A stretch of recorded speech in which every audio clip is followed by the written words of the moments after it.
to do. If you're pregnant, you don't have to go to A&E, you don't have to ring 999, you don't have to do any of those. Just it's you know, it's not a big deal.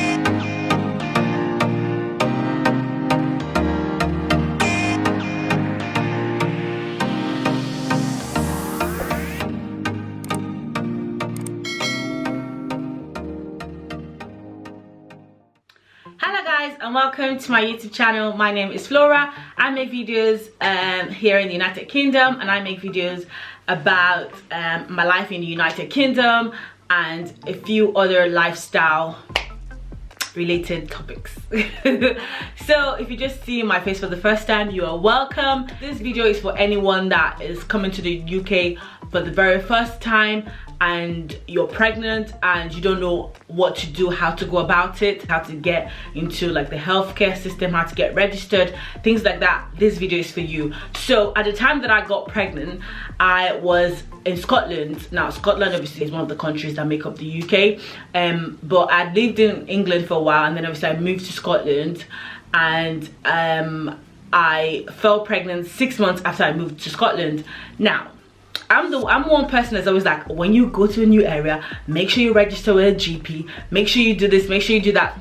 I was in Scotland for a good 6 months and I hadn't registered for a GP. It was that kind of thing where you just procrastinate. Oh, I'll do it tomorrow, I'll do it tomorrow, and then life gets in the way.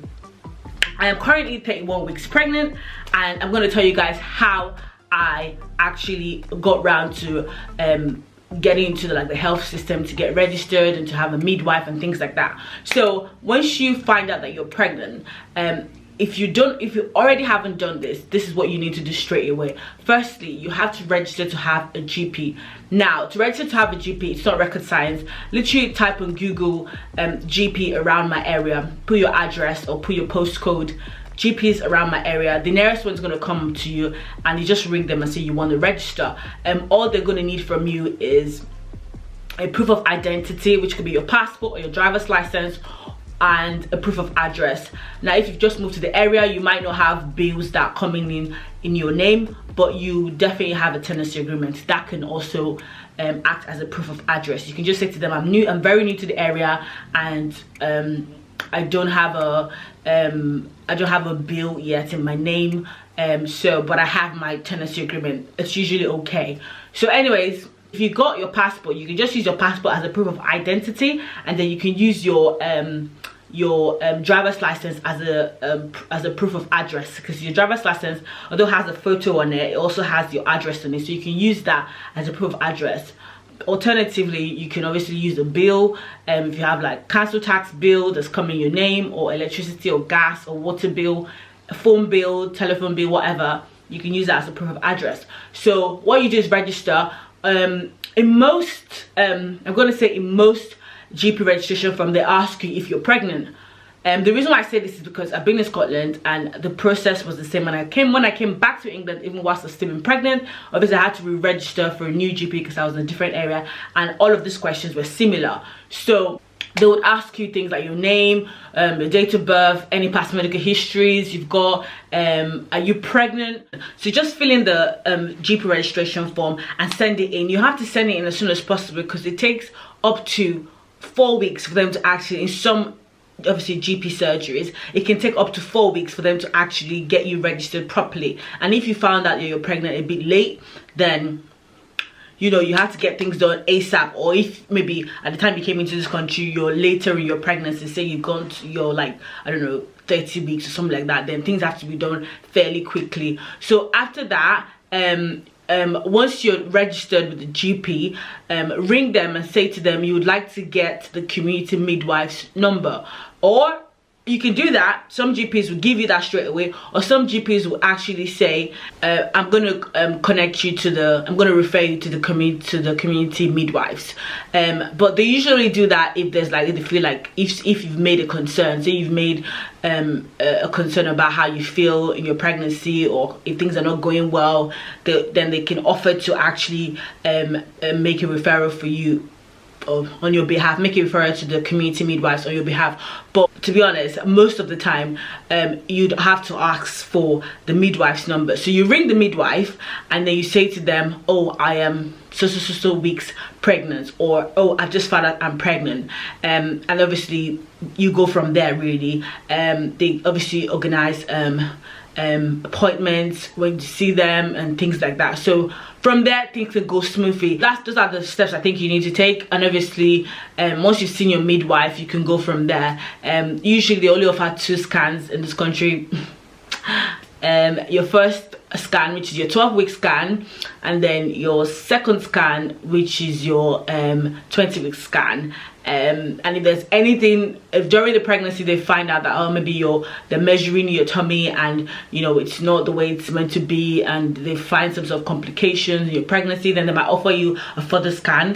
In Scotland, in some areas in Scotland, I'm going to tell you now so you know, you might not be told the gender of your baby because it's hospital policy. The hospital I was in Scotland, hospital policy not to say the gender of the child. So I didn't know about my baby. I didn't know what gender what I was having until I finally moved down to England. And then because they wanted me to be because they didn't have me on their system, they hadn't had my pregnancy scans on their system, they just wanted to make sure that they know my baseline. So I got offered another scan and I got told the gender. I actually saw it myself. I didn't even get to. I was like, I think I know what I'm having.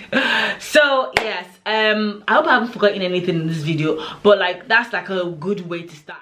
Literally register for a GP if you haven't registered for a GP. Ask for community midwife number, ring them. If you're ringing them and they're not picking up, leave them a voicemail. My name is this, I am dash for example, my name is Flora, I'm 8 weeks pregnant. They usually would not see you until you're about 7 to 8 weeks pregnant, I believe. Yeah, but just obviously just call, say your name, how many weeks pregnant you are, your telephone number, and you go from there. If you're having any symptoms that is like unbearable, this is the time to say it to your GP. You can call your GP surgery and say, oh, I'm feeling so, I've just found out I'm pregnant, I'm feeling some sort of way. They can then refer you to the community midwife, because that's what happened to me. And when I was in Scotland, I wasn't myself. Like, I obviously wasn't myself. I was always bloated. I couldn't keep food down. I wasn't feeling sick, but I was just not feeling myself, not feeling great.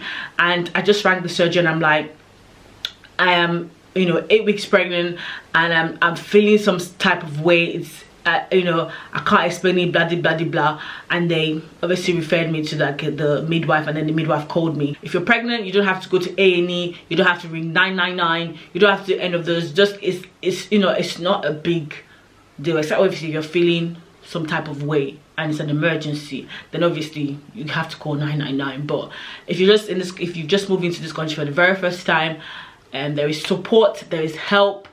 I hope this video was useful. I really wanted it to be short, crisp and precise. And thank you guys so much for watching, and I'll see you guys again in my next video. Lots of love. Let me show you guys my baby bump, because it's only nice that I show you guys my baby bump. And this is what my baby bump looks like.